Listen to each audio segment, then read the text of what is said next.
Bonjour Jean-Philippe Doré. Bonjour Bob. Alors vous êtes rédacteur à la CO, mais en même temps vous êtes vaillantologue, paraît-il. Alors c'est la première fois que je rencontre un vaillantologue, ça consiste en quoi?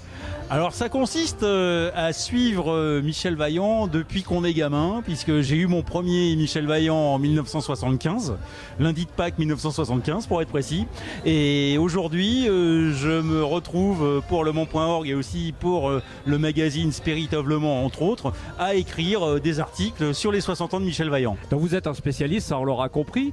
Et comment vous étudiez cette œuvre-là? Vous retrouvez des choses que les autres n'ont pas vues? Vous la mettez en perspective avec l'actualité du moment? Qu'est-ce que vous faites exactement? Alors en fait, ce qui est intéressant aujourd'hui dans Michel Vaillant, et plus spécifiquement depuis le lancement de la nouvelle saison, selon la Bible éditoriale qu'a concoctée Philippe Gratton, c'est de mettre en perspective cette nouvelle saison par rapport aux 70 albums précédents, à l'époque où c'était Jean Gratton et les anciens dessinateurs du studio Gratton qui travaillaient sur les albums de Michel Vaillant. Et vous en déduisez quoi? Vous trouvez quoi alors finalement en faisant cette comparaison?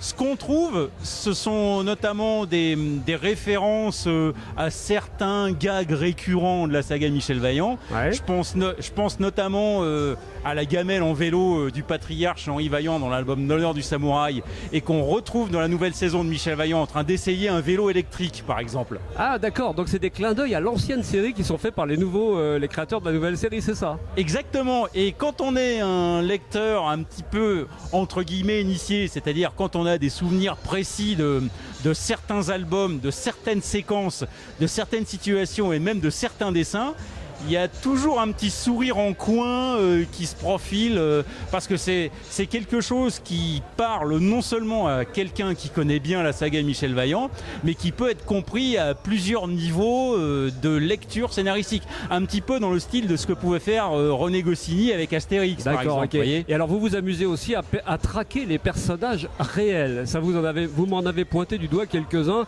C'est extraordinaire, tout le monde ne le voit pas. Ça c'est vraiment pour les initiés. Oui et non, dans le sens que si on est fan de sport automobile, on reconnaît forcément des gens, même si on ne l'est pas forcément. Parmi les amis récurrents de Michel Vaillant dans le monde réel du sport automobile, il y a quelqu'un comme Jackie X.